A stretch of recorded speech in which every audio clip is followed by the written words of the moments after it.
Ang speed of light na atake sa sobrang bilis ni Asta gamit ang Zetten ay ating masasaksihan sa chapter na ito. At ano kaya ang magiging reaksyon ni Captain Yami kapag nakita niya ang kanyang kapatid na babae na sumama kay Asta upang tulungan silang i-defend ang Clover Kingdom? Sa videong ito ay ating tatalakayin ang full chapter 366 at matutunghayan natin kung paano nga ba nakabalik si Asta at ang one-hit delete na laban sa pagitan ni Asta at Damnasio. Ang lahat ng yan ay ating pag-uusapan sa chapter na ito. Kaya huwag mo sanang kalimutang mag-like, comment at mag-subscribe sa ating YouTube channel. At i-click mo na rin yung bell button para lagi kang updated kapag mayroon tayong bagong video. So without any further ado, let's watch this video. Sa huling chapter ay pinakitang nakalabas na nga si Asta sa Door of Destiny at naglalakad na ito papunta kay Damnasio. Kaya sa pagsisimula ng chapter ay nagkaroon ng kaunting flashback kung ano ang nangyari bago nakalabas si Asta sa Door of Destiny. Sa unang panel ay pinakitang ginamit pa rin ni Ryu ang kanyang Tengetsu upang makita ang pangyayaring labanan doon sa Witch's Forest. Sinabi ni Ryu na maghanda na si Asta dahil paparating na yung kukuha sa kanya papuntang Clover Kingdom.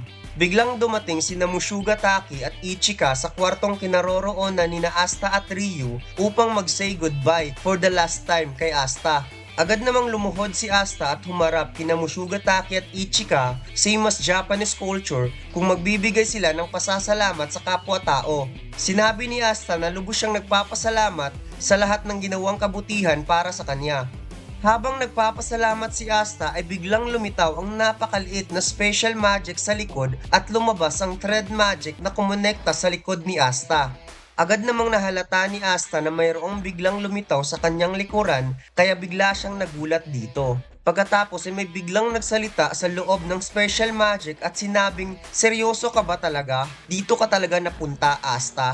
At dito nga ay lumabas si Finral sa maliit na special magic kasama si Rogue, ang pusa ni Vanessa, at sinabing nandito siya upang i-pick up si Asta.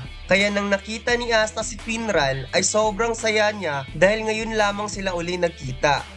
Habang si Asta ay masaya dahil makakauwi na siya sa Clover Kingdom, si Ichika ay parang malungkot ata. Dahil simula noong iniligtas siya ni Asta ay parang nagbago nga yung pagtingin niya kay Asta at nakita niya na mayroon nitong mabuting kalooban.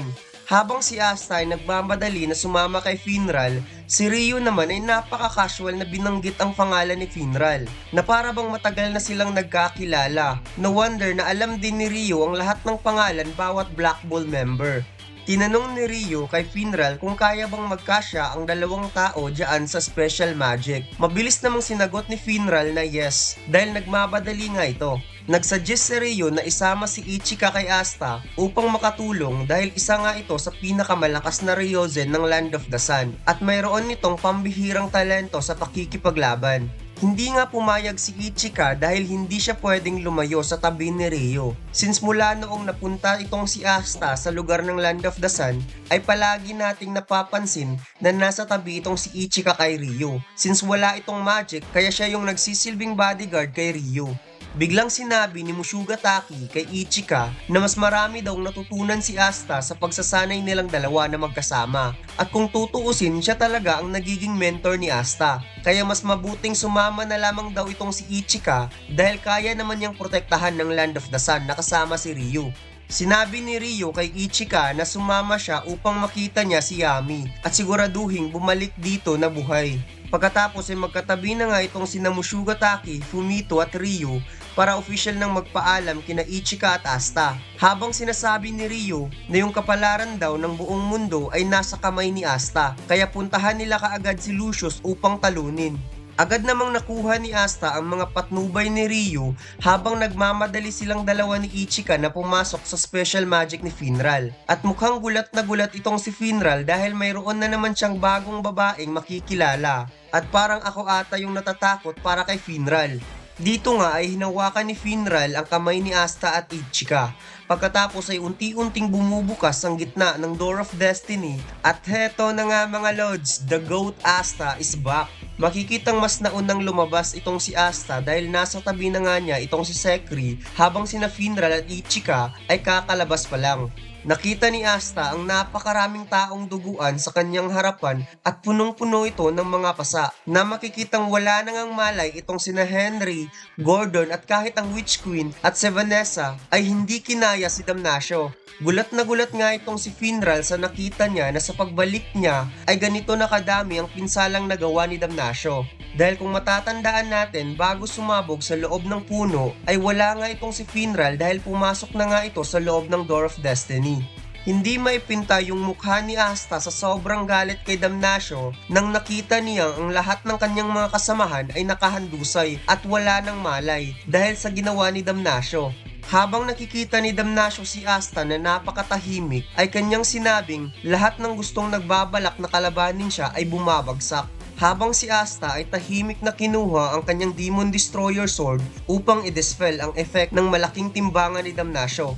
Ginamit ni Finral ang kanyang special magic upang ilipat sa likod ang lahat nilang mga kasamahan para hindi madamay sa mangyayaring labanan sa pagitan ni Asta at Damnasio.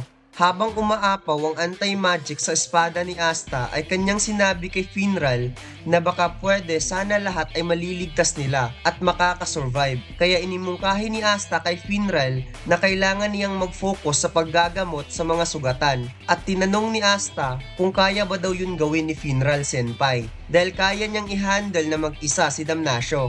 Kaya gulat na gulat nga itong si Finral nang sinabi ito ni Asta na kaya niyang i-handle si Damnasio na mag-isa. Sinabi ni Asta na hindi siya matatalo muli habang galit na tinitingnan si Damnasio. Habang sina Sekri at Finral ay hindi pa ata nakamove on sa mga sinabi ni Asta na kaya niyang talunin si Damnasio na mag-isa. At napaka-questionable nga talaga para sa kanila dahil ngayon pa nga lang nila nakita ulit si Asta. At napakadaming pinatumba ni Damnasio na kung iisipin ng lahat ng mga ito ay puro mga malalakas na Magic Knight ng Clover Kingdom like Vice Captain Nak at Captain Dorothy at kahit ang Witch Queen ay hindi kinaya. Pagkatapos ay makikitang naglalakad na nga itong si Asta papunta kay Damnasio, which is ito yung nakita natin sa last chapter na nakita ni Sekri ang first Wizard King sa katauhan ni Asta. Napaisip si Damnasio na hindi niya kayang i-counter si Asta gamit ang kanyang scale magic dahil sa kakayahan nito na magkansila ng mga magic attributes. Kaya sinabi niya kay Asta habang naglalakad ito papunta sa kanya na gagamitin niya ang atmosphere magic na ibinigay sa kanya ni Lucius upang i-final judgment si Asta.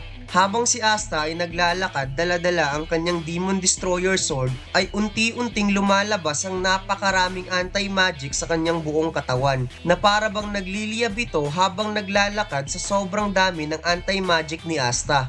Habang si Damnasio ay nag-iba yung facial expression while nakikita si Astang nagliliyab ang kanyang anti-magic habang naglalakad at mukhang nagdadalawang isip ito kung kaya ba talagang niyang talunin si Asta gamit ang atmosphere magic dahil nararamdaman niyang nag-evolve at nagbago ang anti-magic ni Asta. Habang si Finral ay nakikita din niya ang pagbabago ng kapangyarihan ni Asta dahil napasunod nito ang anti-magic sa sarili niyang pamamaraan. Sinabi ni Asta kay Damnasio na halos napaka-invincible na ng kapangyarihan ni Damnasio, subalit hindi pa rin siya kayang talunin ng magic na meron ngayon si Damnasio. Hanggang nasa malapitan na nga itong si Asta kay Damnasio while umaapaw pa rin yung anti-magic ni Asta sa kanyang buong katawan.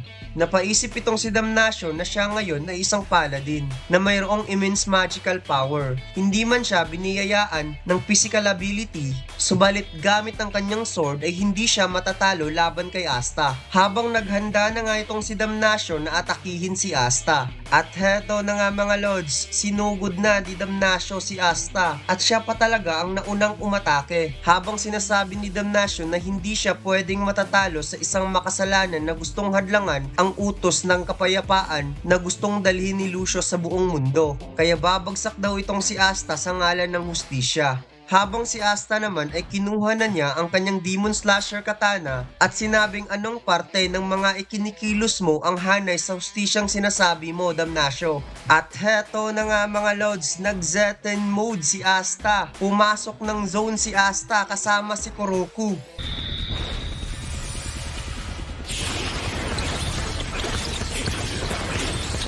Na makikitang seryosong tinititigan si Damnasio at bigla nga itong umatake. Sa sobrang bilis ni Asta mga lods ay hindi napansin ni Damnasio ang pag-atake. Napansin na lamang niyang nasa likod na niya si Asta at nagkaroon siya ng diagonal slash. Naputol pa yung isang pakpak niya at isang espada na makikitang tumalsik ang espada sa likod ni Damnasio. At parang hindi nga talaga napansin ni Damnasio yung atake ni Asta sa sobrang bilis dahil sinabi ng author na parang isang liwanag si Asta sa sobrang bilis. Kaya no wonder kung hindi talaga nakapag-unleash si Damnasio ng atmosphere magic. At dito lang nagtatapos ang ating kwento sa chapter na ito mga lods. Break pala next week kaya maghihintay ulit tayo ng 1 week for new chapter.